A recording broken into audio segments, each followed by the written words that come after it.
you see as the most important issues that are facing the city and the county right now? I think it's population growth and how we organize that growth. It's an interesting time to be in Santa Rosa because with now about 172,000 people living in this city, I think this community has a choice to make. And that is, do we start to slow our growth? And with slowing our growth, we will see increases in prices, we will see gentrification, people being priced out of this community.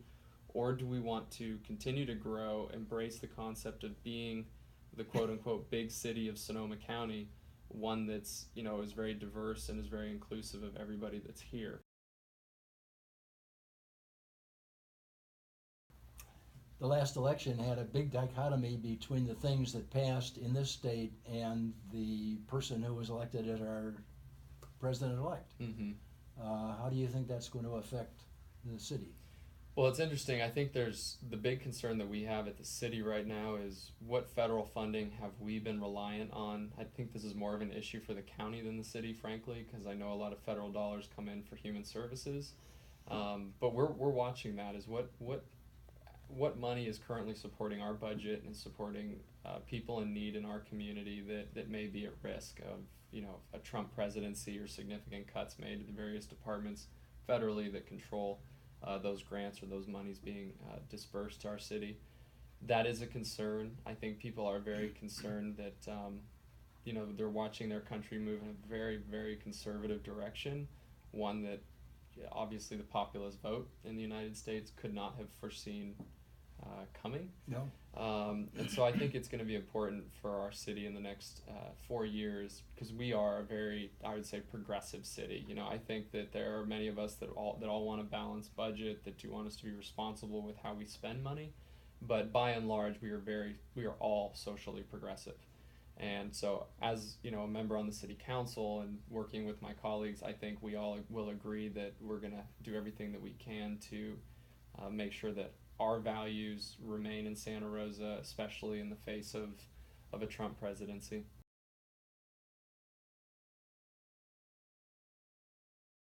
How are we going to deal with the marijuana question?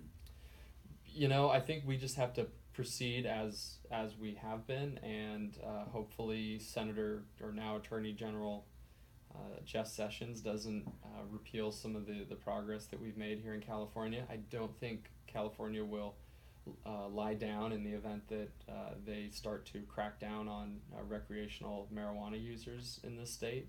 I'm hopeful. I hope that the state of California will just get even more creative and come up with new ideas to solve some of the issues around marijuana cultivation and more specifically banking in the face of kind of federal opposition. But we'll see. As that one unfolds, we'll see. The feds may just let these states that have gone for it, they might just say, states' right issue, they can do it, or maybe they crack down. We'll see.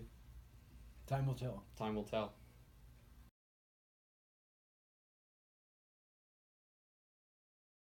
Smart is going to have a problem with people that just want to be able to drive to the station and park because there's no downtown parking that Smart owns. Mm-hmm. And there's actually none at the Guerneville Road station either. Do you have any thoughts about how those problems might be worked out? I've been trying to come up with ideas in my mind about how could we address those needs. Again, I know that the Rome project is proposing a very large parking structure. I personally am trying to figure out if I like that or not because the parking structure, I think it's taking up a lot of space. Again, it's how do we get away from those traditional modes of transportation and getting people on bikes, getting people walking, ride sharing, things like that. One of the things that I think we have to start planning for is the advent of the self-driving car. And now this might be really looking too far into the future, but at some point we're going to have to start considering what impact that's going to have on city space. Mm-hmm. As these cars come into being in the next 5 to 10 years, if they actually end up being successful and kind of penetrate the market, there's going to be less of a need for parking spaces, and we can use some of the spaces that are currently being used now for housing, which is going to be the growing demand in the future, I think, as medicine, technology, lifespans are all increasing and our population continues to grow. So I would like to see us really focus on our bus system for right now. Doing these designs that have a very rapid and routine short turnaround time for our buses in the downtown, and really focus on that. I think it was in your letter to Mary Nichols. I read that you were hoping for a similar kind of program where these parking impact fees be reduced for developments that actually come in and fit this TOD criteria, and I couldn't agree more. One of the things that I suggested that may be a little bit radical is that the city do away with its off-street parking requirements and just let the developers decide how many parking places do we really need. Do you have any reaction to that? I think it's great. I really do. It is radical. It's a radical departure from how we've been thinking, but I don't think you actually effectuate the change that we all want without having radical thinking, right? And we all are looking for environmentally friendly, affordable housing. Well, if we can do that, we probably should roll back some of these things that impede that kind of growth. Because if we add a cost to the developer for parking, that cost could have otherwise maybe gone into getting a LEED Platinum or LEED Gold or Silver certified affordable housing, where you're catering to a demographic, a renter or home buyer that does embrace riding the bike, riding the bus, riding smart. So I would support that.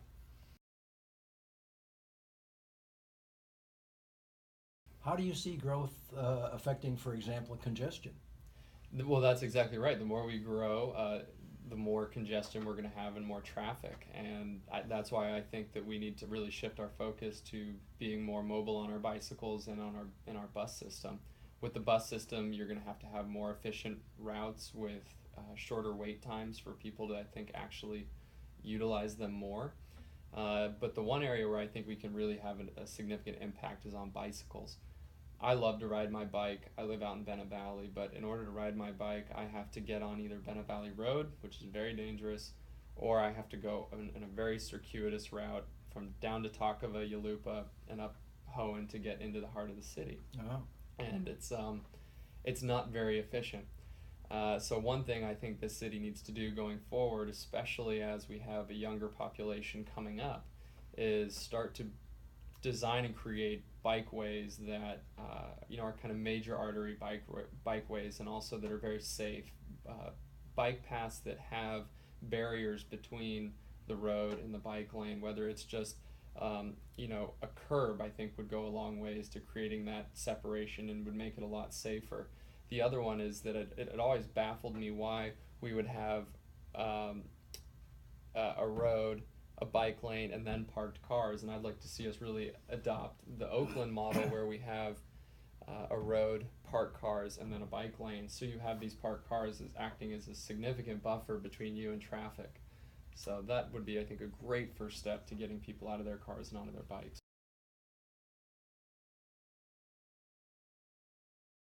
You've been on the Public Utilities Board. How are we situated in terms of our water supply, both the incoming water and the outgoing wastewater? So we're situated pretty well. In fact, I would say that Santa Rosa is a leader amongst a lot of our sister cities, both in terms of size and geographic location.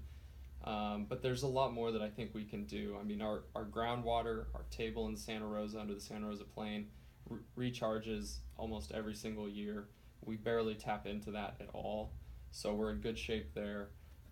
We are going to have more of a demand on our water reservoirs, particularly in Lake Sonoma in the coming years, and so we're going to have to work with the California Department of Water Resources to get more entitlements to that water. But that assumes that we continue to consume at the rate at which we're consuming. When I left the Board of Public Utilities, when I joined, I think we were at about 160 gallons per capita per day consumed. And then after the city implemented its drought restrictions and its various mandates, we actually got that down to 85 gallons per capita per day. Wow. A huge reduction. Going back to what I was mentioning about Lake Sonoma and our rights to some of the water over there, is we either need to start really getting serious about buying rights to that water, more water, or we need to do, which is my preference, to bring about greater water conservation in the city of Santa Rosa, and the city has done a wonderful job of getting us to conserve. We've got to keep it up. Our Cash for Grass program's been fantastic. I think we got almost $5 million in grants from the state to help businesses use low flow fixtures, residents use low flow fixtures and toilets and faucet aerators, things like that. And that's not just, you get the apparatus, they actually will come in and install that for you at your home. It's been a wonderful program, but I would like to see us continue that momentum, and specifically through a pay-as-you-save program, where I'm sure you're familiar with it, where the utility actually pays for the fixture and the installation in your home, and then the savings generated on your water bill goes to pay that off over time. I think that would dramatically reduce our reliance on water. So the cost of that installation is transparent. The user doesn't have to worry about paying extra to have that. Correct. I mean, they are paying for it, but they notice no change in their monthly bill. It just stays constant. Because their usage goes down. Correct. Yeah. Correct. It's a wonderful program. I think it's going to take the city council for Prop 218 requirements, probably require us to set some money aside to initiate the program, but I couldn't think of a better way to reduce our consumption in Santa Rosa. Let's turn to solar on the roof. What is your acquaintance with solar electric? I'd like to think pretty close. I used to work for California Clean Power, and we helped CCAs pop up throughout the state of California. So I'm familiar with solar, how it works fundamentally. I'm familiar with grid operations, how to do big solar build-outs through power purchase agreements, and things like that. And I love solar. I completely embrace solar. I am very, very excited about Sonoma Clean Power and them getting close to being able to get a credit rating so that they can finance their own big solar projects for the county of Sonoma. And I think that's a completely revolutionary concept that they're on the grounds of breaking through with that. So I love it. PACE solar programs I think are fantastic. I think that PACE is going to be the one thing. I heard the other day that every 11 seconds a rooftop in California goes solar. Wow. And I thought that was a pretty striking statistic, and I really attribute that to PACE solar programs. The utilities are beginning to resist it because they feel that they have to maintain the grid, and too many people feeding the grid at the wrong times is going to disrupt their system. Where do you see that going? Good question. So I think that's the whole debate around the PCIA, which I know that the PCIA. What is PCIA? Oh, I think it stands for Power Content Indifference Adjustment, something like that. Okay, all right. But it what it's essentially doing is it's giving PG&E the power to say, as all these large electric loads depart from our energy portfolio, as whole cities transition to community choice aggregation like Marin, Sonoma, I think Santa Clara, or was it San Mateo, one of those. I mean, they're starting to lose a lot of electricity, and as they do that, they're on the hook for these power contracts that they have outstanding. And so I think the purpose of the PCIA is to try to recover some of the losses that they're experiencing from this departing load. And I think that will continue. I think that will get more expensive down the road. But I think you will also probably see PG&E start to shift its mindset as a company to embrace being less of an energy provider and being more of a grid maintainer. At least that's my personal hope for the future of energy and utilities. From a customer standpoint, what will that mean in terms of, should I invest in solar right now? Is this the opportune time, or I better wait, or where does that stand? I think that they should absolutely invest in solar right now, even if you're just driven by, let's say, economics and less so the social environmental aspects of solar. But even just from a consumer perspective, I think that they should. Again, it helps the property values on your home when you PACE finance solar on your roof. It is going to supplement what you would otherwise pay for what is predominantly brown power coming in through the grid. So yes, I think that you should. I think it will stay cheap. Your rebates might not be as great, but there's still savings to be gained from doing this. I attended a talk that was hosted by Sonoma County Conservation Action, And the speaker said something to me that really freaked me out. I mean, I love the ocean. I scuba dive, I surf, I'm a sailor. I have tremendous respect for the ocean. I think it's the lifeblood of our planet. And what he said was striking. He said, there is enough oil runoff in our stormwater system that runs off from, just the drip from the car in the parking lot, the rain washing it off the street, into the sewer, out to the ocean, enough in an amount that is equal to one Exxon Valdez spill happening every year. Wow. Yeah, and that really just sat with me and sat with me and sat with me. And so I was been looking into methods and things that you can do, or a municipality can do, to clean up that runoff. There are filter systems that exist. They are high cost. And I've been trying to identify ways in which to fund it. Maybe an anonymous tip line. If somebody's got a significant oil leak, a neighbor can report it and they can be given 6 months to fix it. I don't know what it is, but I would like to see Santa Rosa come up with some ideas where we're cleaning up our runoff in hopes that the rest of California can do this, and we stop releasing an oil tanker's worth of oil into our aquatic ecosystem every year.